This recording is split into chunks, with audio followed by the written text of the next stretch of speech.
gosh, y'all, I am preparing to go back to California. Yee!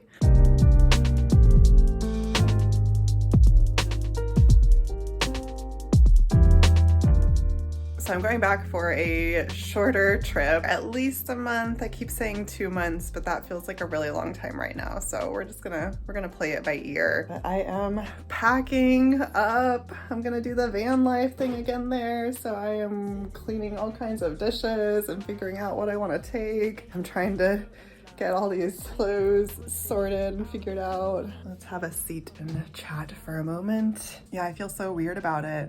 I'm really excited. So I'm going back because there's a gathering with my Radical Fairy friends happening out in California. I'm mostly going back specifically to attend that gathering. It's a 5-day, right? Thursday, Friday, Saturday, Sunday, Monday. Yeah, it's a 5-day gathering. And to me, it's a special gathering within Radical Fairy community because it's one that is seeking to center people who tend not to be centered in really any cultural space in this country right now. Even in radical queer spaces, even in radical fairy spaces, there's, still issues of racism and ageism and genderism and patriarchy, and different marginalized groups talk about this all the time. I'm thinking about conversations about colorism that I've seen happen in BIPOC spaces quite often. So, even in spaces that are like prioritizing marginalized people, like the Radical Fairy community prioritizes queer people, which is already a marginalized group of people, then there's subtle ways that identities break down within those marginalized spaces as well. So even within Radical Fairy spaces, there are still issues of being largely white dominated, largely cis man dominated. And that dates back to some of the history of the Radical Fairies as well, because originally the Radical Fairies came about as a primarily white gay man's movement, but there's been efforts to shift that and change that and diversify Radical Fairy spaces. So this gathering is one of the spaces where that's an effort, conscious and intentional effort. So it's a gathering that centers multiply marginalized people. So BIPOC fairies, femme fairies, trans and non-binary fairies, fairies with disabilities, elder fairies. It's a really lovely space where we lean into some of those growth edges facing the broader culture at large and facing Radical Fairy spaces as well. So I'm really excited about going to that gathering. I'm going to be visiting some of my friends out in California too and just having a vacation. But what's been interesting about this process is it is most definitely bringing up memories and stress from my previous 2 big moves out to California. I've essentially done this road trip from the Midwest to California 2 other times. Once when I was leaving Omaha for the first time, quit my job, left my house, etc. And then I came back to Omaha briefly in 2021 for a few months to really finish uprooting my life. And both of those times were so stressful. There were other circumstances that were playing out. There were definitely extenuating circumstances that made both of those previous ventures out west deeply stressful. But that's the thing about stress and trauma is that our body doesn't necessarily know the difference. So definitely I'm having body memories of, just the stress and trauma of leaving my hometown in the first place. I am excited to sort of reclaim the road trip experience. But yeah, it just, this last week I've been feeling some of that. I've been feeling feelings. It's also, I feel like I just got nested here in Kansas. I feel like I just got my house in a situation where I'm feeling really happy about how it looks and it's feeling like my space. And it's just ironic to me too that I feel like I'm finally getting settled. I've been here in Kansas for 6 months and I'm finally getting settled and here I am taking off for the West Coast yet again. So there's some grief and sadness of just saying goodbye to this new house, not being able to see the end of spring here in my new area, not being able to see some of my friends that I'm making here for a while. I know it'll be good. I know my spirit and soul needs this and will benefit from this in a certain way too. But there's a lot of complicated feelings. And it's just a lot of work. It's a lot of work to pack a van and get ready to head out, having to do a deep clean. That's what I've been doing today, is a big deep clean of my van and figuring out what's the stuff that I want to take with me, what books do I want, what clothes do I want, what food do I need. If I stay 2 months in California, if I'm primarily van dwelling during that time period, like what are all the things that I need in order to make that happen? It's just a lot of layers to think about and process through. And then, I'll be leaving my house here for a couple months, and so making sure that everything here is in order and prepared for that. You can see why I'm stressed a little bit. I'm taking it easy. I'm taking it slow. I'm going on vacation. I don't have to be stressed about it. That's what I keep telling myself. Yeah, today I'm just getting some initial stuff ready to be packed, doing those, cleaning my dishes, making sure those are ready to be used because they've been sitting out my van for the last 6 months, figuring out what clothes I want, packing the van back up, etc., etc., etc. So, yep, that's what we got going on today. I'm going to take you along for a little of that ride. Keep on, yeah, keep it on, keep it looping on. Keep on, keep it looping on. Loop it on and on.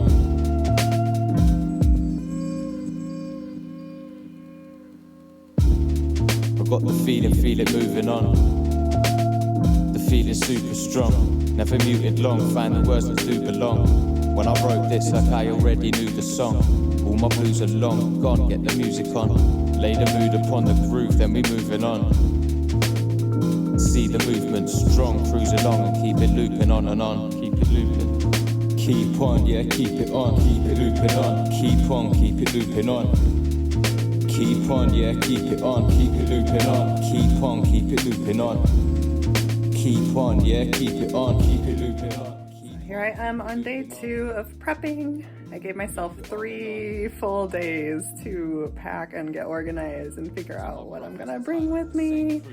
So my house continues to be in a slight state of disarray as I pack. Today I've been working on going through all of my tools and miscellaneous hammers and caulk and glue and wood glue and all those things that I might need as I venture halfway across the country and reside in my van for a couple months. So I've been packing tools, I've been packing bathroom stuff, I've been packing just like miscellaneous random things I want to bring. My refrigerator has been out here as like a beverage storage device these past 6 months I've been living in Kansas, so I'm gonna move that into my van today. It's very heavy, it's not really fun to put in just by myself, but we're gonna make it work. So here we go. Talk on a beat, never talk to police. Eyeballing while I'm pausing my weed. Born to be free, never fall to my knees. Back against the wall, stand tall as the tree. I made it, I did it. Got everything packed up. That was a lot of work. It felt almost the same amount of work as being gone for an indefinite amount of time. Yeah, I feel with van life, one of the biggest challenges is making sure that everything is very organized, because for some reason in a smaller space, it seems a lot easier to lose things or never find them. So I was very meticulous in consciously and intentionally choosing what items I wanted to bring, where I was going to put those items within the van. I'm like following some kind of system in terms of where I'm keeping like my kitchen stuff and where I'm keeping my office computer filming stuff and where I'm keeping my clothes and bathroom stuff and personal items. It is just a lot to think through. And luckily, I've been doing this van thing on and off now for a few years, and so I feel like I've figured out a system that works pretty well for me. But I don't know, that was like a push to get everything packed and like shoved in here, and I'm bursting at the seams again. There's also temptation with van life to bring more than you need. Like I'm sure I brought more clothes in particular than I need, but it's just hard not knowing what to expect or like what you might want to do. I'm going to California, and so there's like a vast weather difference too between Northern California as opposed to San Francisco. I'll be spending time in both those places, and San Francisco stays consistently cool, so I needed like fall and summer and spring and prepare for a little bit of a winter chill too. I definitely continue to have a lot of mixed emotions. It's funny, this pattern of like hopping from space to space. I feel like it definitely activates some grief for me, especially connected to just grief I have associated with taking off in my van with a little house full of items. The previous times I've done this, it's been to really say goodbye to wherever I was at the time, like my house in Omaha that I had lived in for, I don't remember anymore, 15 something years, packing up and saying goodbye to that house really twice, because I rented it out the first year of my travel adventure, and then I came back to Omaha to sell it.